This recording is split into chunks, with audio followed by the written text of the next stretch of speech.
이번에는 생활 속 위험을 진단하고 과학적으로 위험을 관리하는 방법을 알아보는 사이언스 앤 세이프티 시간입니다. 네, 오늘은 한국인터넷진흥원 박영우 팀장과 함께 인터넷상에서 개인정보 침해 위험과 또 보호하는 방법에 대해서 알아보도록 하겠습니다. 안녕하십니까? 예, 안녕하십니까? 네, 최근 기사를 통해서 봤는데 스페인의 한 남성이 자신의 기사를 구글에서 삭제해달라 이런 요청을 유럽 사법재판소에서 소송을 냈다고 하는데 어떻게 된 사건입니까? 네, 그 유럽 사법재판소는 구글 검색 결과에 나오는 기사 링크를 삭제하라는 판결을 내렸습니다. 원고의 손을 들어준 것인데요. 이 판결을 두고 유럽뿐만 아니라 우리나라에서도 인터넷 도입이 가능한지에 대한 논란이 계속되고 있습니다. 네, 인터넷 게시글로 인해서 이 사생활이나 명예훼손을 받은 경우에 삭제할 수 있다는 말씀이신데 어떤 제도일까요?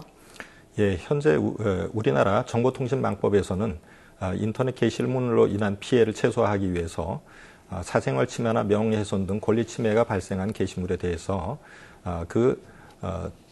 차단이나 삭제를 해주는 제도를 운영하고 있습니다. 네. 예, 그래서 온라인이나 우편, 팩스로 게시물의 게시 중단을 각 포털 고객센터 등을 통해서 요청할 수 있습니다. 권리를 침해받은 당사자 본인 확인 후 권리를 침해한 게시물의 인터넷 주소, 캡처하면 게시 중단 요청 사유 등을 기재해서 포털에 요청서를 제출하시면 됩니다. 네, 그리고 이용자의 어떤 게시 중단 요청을 받은 포털사가 이제 어떠한 절차를 통해서 게시글의 삭제 등을 이런 조치를 취하고 있습니까? 예, 바로 삭제, 차단을 해주는 건 아니고요. 위반이 확인되는 게시물에 대해서 포털에 삭제 요청이 들어오면 네. 포털은 임시 조치를 이제 취하게 됩니다. 예, 이 경우 포털은 필요한 조치를 한 사실을 해당 게시판을 공시하는 등 신청인과 게시자가 알 수 있도록 하고 있습니다. 만일 삭제가 아닌 임시 조치를 취한 경우에는 30일간 게시물을 블라인드 처리해서 볼 수 없도록 하고요. 이재기가 없다면 이를 삭제하게 됩니다. 불법성이 또 명확하다고 판단하기 어려울 경우에는 인터넷 자율정책기구나 방송통신심의위원회를 통해서 불법성 여부를 확인받는 방법도 있습니다.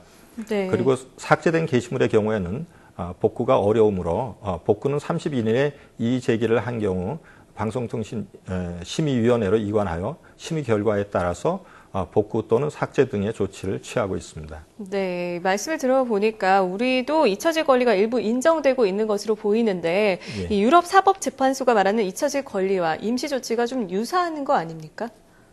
예, 저희가 가지고 있는 삭제 또는 차단 조치, 임시 조치가 우리 법에 있는데요. 이러한 것은 잊혀질 권리를 일부 인정하고 있다고 생각할 수 있습니다. 네. 유럽 사법재판소 또한 잊혀질 권리를 직접적이고 명문으로 이렇게 보장된다고 한 것은 아닙니다. 다만 이후 개인정보보호 지침상의 삭제 요구권이나 처리 거부권 인정 등을 통해 우회적으로 이것을 인정한 것입니다. 우리 정보통신망법에서는 이용자가 이 밖에 정보통신 서비스 제공자에게 정보의 삭제를 요구할 수 있도록 규정하고 있는데요. 대표적으로 3년간 서비스를 이용하지 않는 고객의 정보를 사업자가 삭제하도록 하고 있고요. 또 이용자가 개인정보 이용에 대한 동의를 처리한 경우에도 마찬가지로 조치를 하도록 하고 있습니다. 지금 조금 전에 설명드린 임시조치 또한 이와 유사한 제도라고 볼 수 있습니다. 이러한 것들이 모두 우리 법상 잊혀질 권리를 인정하고 있는 그러한 제도라고 할 수 있겠습니다. 네. 그리고 잊힐 권리 자체가 초기 단계 아닙니까? 그래서 예. 앞으로가 더 중요할 것 같은데 사회적인 논의가 좀 중요할 것 같습니다. 어떤 부분에 사회적 논의가 좀 진행이 돼야 될까요? 현재 잊혀질 권리는 삭제하려고 하는 사람만의 이익만 있는 것이 아니라 또 다른 사람의 즉 표현의 자유라든가 언론의 자유라든가 이런 이익이 있습니다. 따라서 저희가 많이 논의해야 될 것이 삭제 요청 기준과 판단 주체, 이 판단을 누가 하느냐. 그다음에 게시글과 정보 주체의 관련성, 누가 이 게시글과 가지고 있느냐. 또 표현의 자유와 사생활 보호 등과 같이 충돌되는 기본권 보장과 같이 우리가 논의해야 될 사항들이 매우 많습니다. 이번 유럽 사법재판소 판결은 정보 자체의 삭제가 아니라 링크 삭제입니다.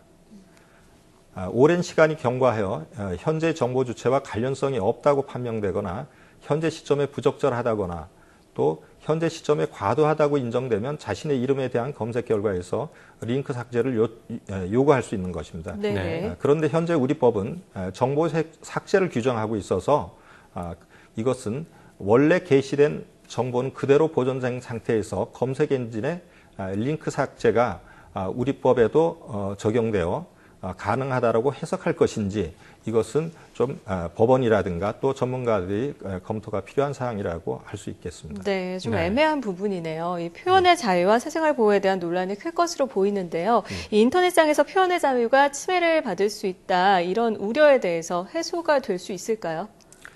예, 정보 주체 일방적인 요청으로 정보를 보이지 않게 하는 것이 표현의 자유나 국민의 알 권리 침해하는 것 아니냐, 이런 것 우려가 매우 큰 것 같습니다. 그러나 사실상 표현의 자유나 알 권리 보장은 법익 형량을 통해 표현의 자유, 알 권리를 고려하더라도 개인의 사생활 침해가 크다고 인정될 경우에만 삭제를 인정하는 것이 되기 때문에 정보 주체가 마음대로 자기가 싫다고 하여 삭제할 수 있는 것은 아닙니다. 네. 그리고 마지막으로 이제 일칠 권리가 확대되기 위해서는 앞으로 이러한 과제들을 어떻게 풀어나갈 계획이십니까? 예, 인터넷상에서의 개인정보 보호를 위한 방법들에 대해서는 지속적으로 저희가 고민하고 있습니다. 네. 다소 시간이 걸리더라도 제대로 된 그러한 해결책을 마련하기 위해서 연구반을 구성해서 향후 운영할 계획입니다. 이칠 권리가 실정법상 어느 범위까지 인정될 수 있는가에 대한 사회적 합의점을 도출하고 기술적으로도 이칠 권리의 보장을 위하여 어떤 식의 접근이 가능한지 충분한 검토를 앞으로 해나가겠습니다. 네, 지금까지 한국인터넷진흥원 박영우 팀장과 함께 인터넷상에서 개인정보 침해 위험과 보호하는 방법에 대해서 자세히 살펴봤습니다. 오늘 말씀 고맙습니다. 네, 감사합니다.